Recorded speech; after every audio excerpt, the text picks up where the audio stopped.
grew up in a small town tucked away in the deep swamps of southern Louisiana. It was one of those places you could drive through in less than 10 minutes and not even know you'd been there.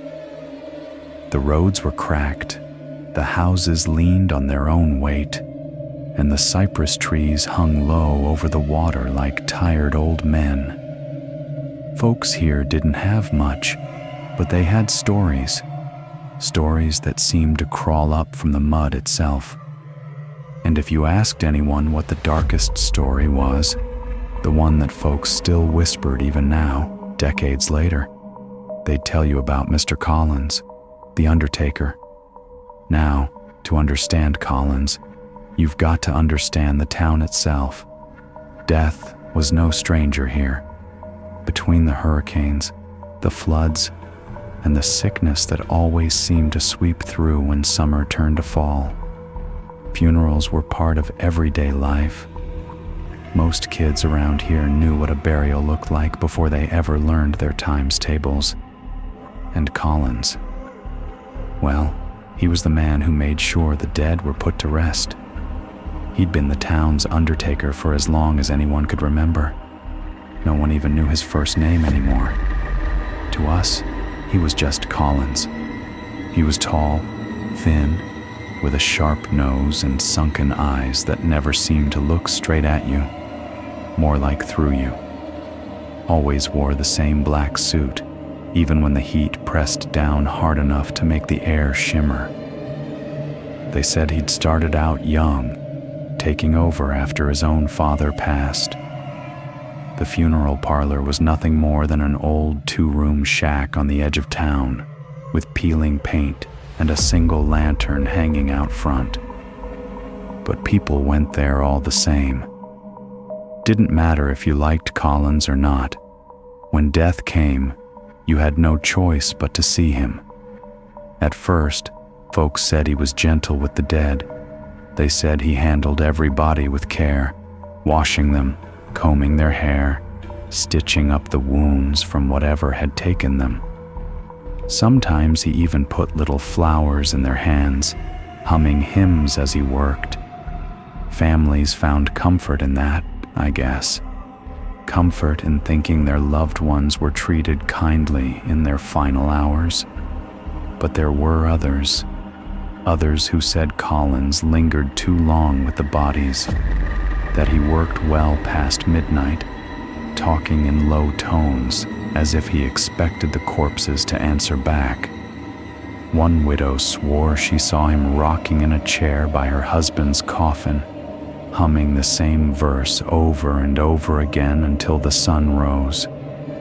Another man claimed he heard laughter coming from the parlor when no one was supposed to be inside. And then there were the rumors about what he did when no one was watching.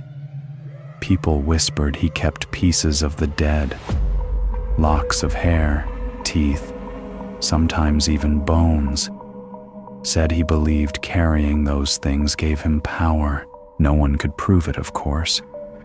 But in a town like ours, rumors had weight. They clung to Collins like the smell of formaldehyde clung to his clothes. I'll never forget the way he looked at people during funerals. While the rest of us bowed our heads, Collins's eyes wandered. He didn't look at the ground. He didn't look at the preacher. He looked at the families, one by one, like he was measuring them for something, like he was already imagining them on his table. Children feared him. Dogs barked when he walked by. But the strange thing was, folks still trusted him with their dead. Maybe it was necessity, maybe it was habit, or maybe, deep down, they believed what some whispered, that if Collins buried your loved one, their spirit would stay at peace. If he didn't, well, kin too. And there was Collins, standing by the coffin, one hand resting on the lid like he was holding it closed. His lips were moving, but no sound came out.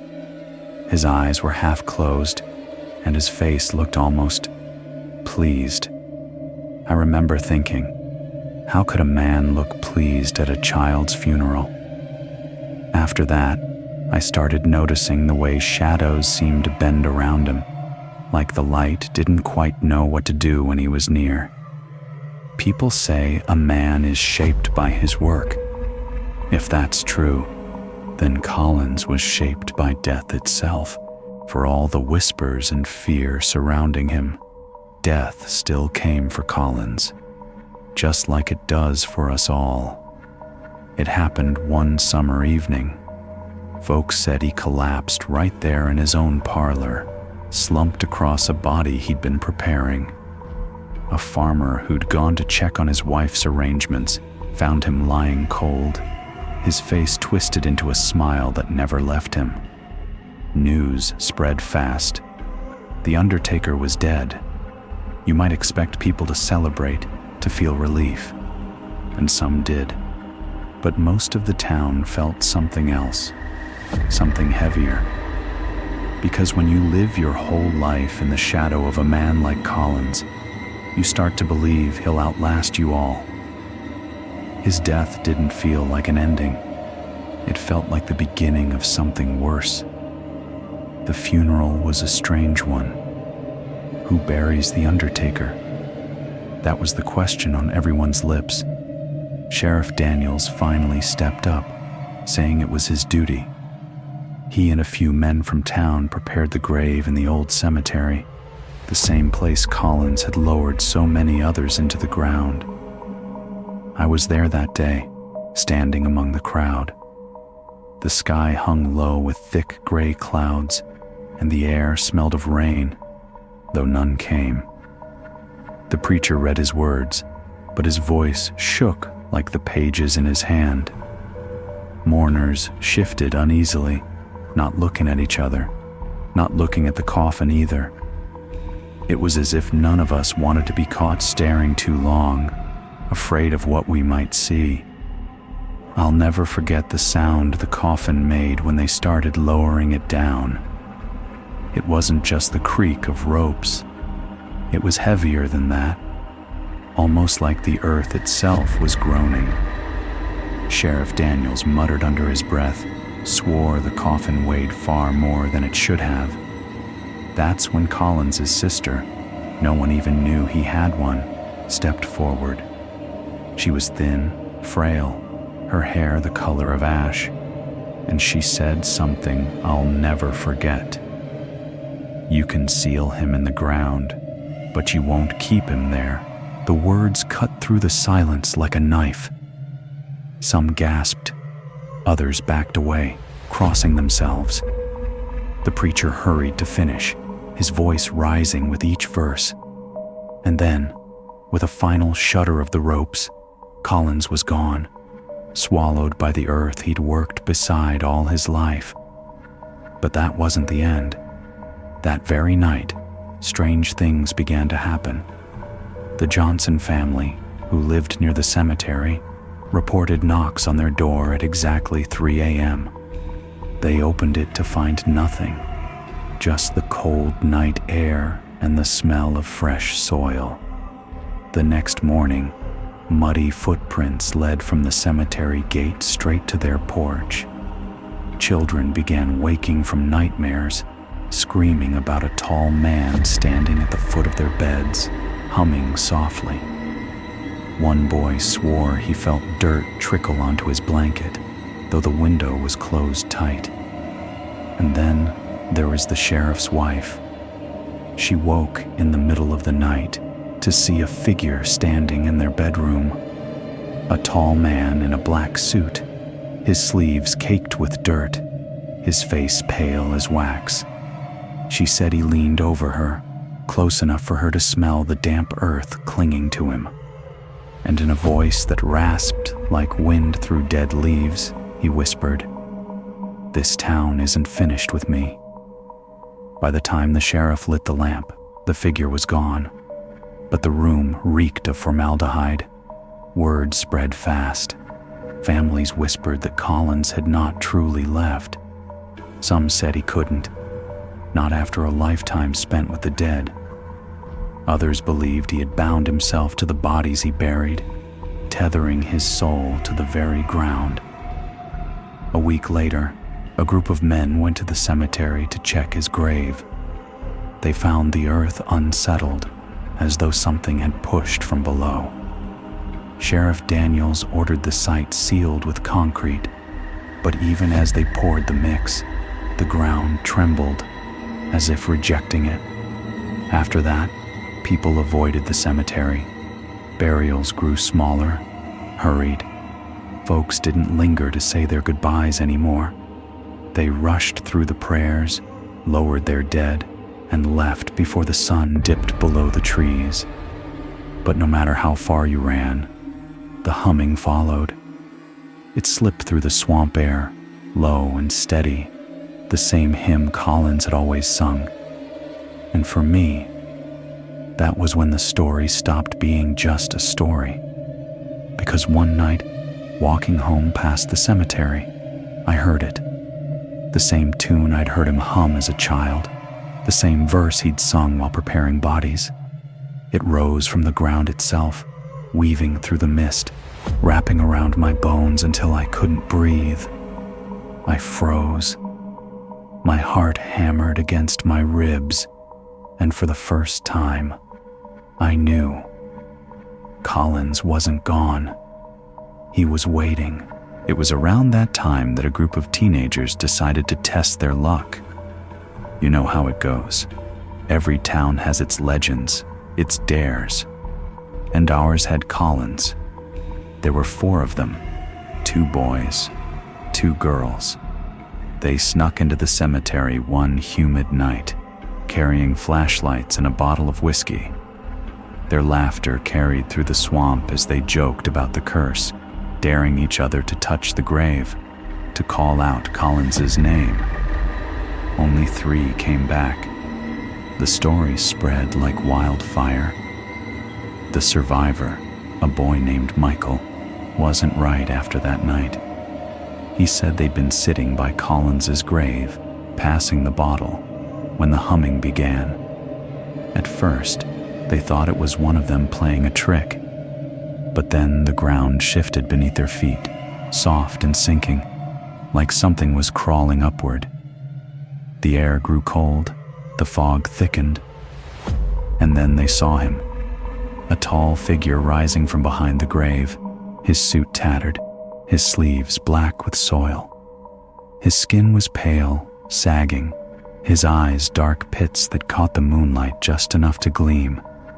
And he smiled, that same crooked smile everyone remembered. Michael swore the Undertaker reached for them with hands too long, fingers stained with dirt.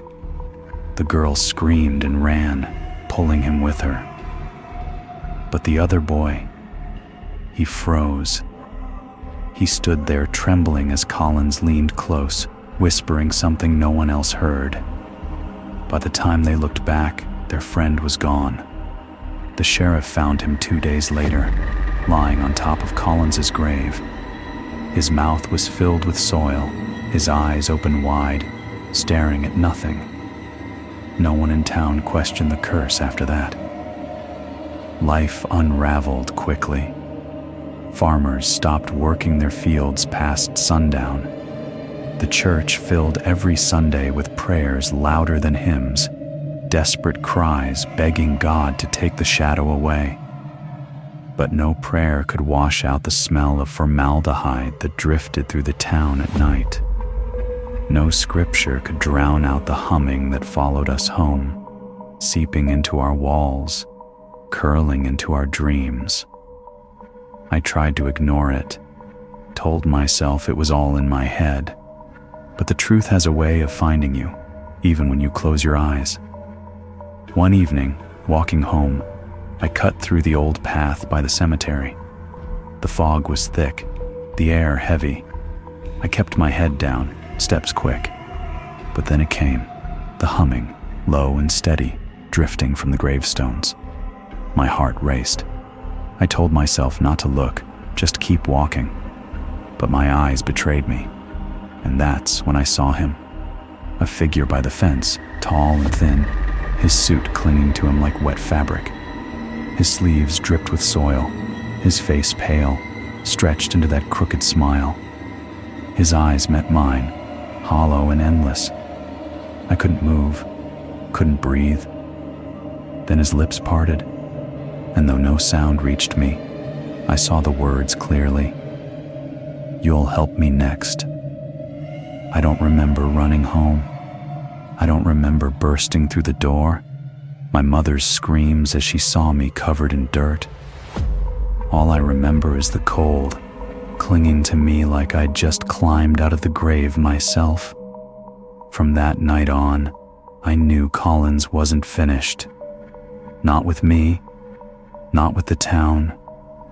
Because once the Undertaker had you in his sight, you belonged to him.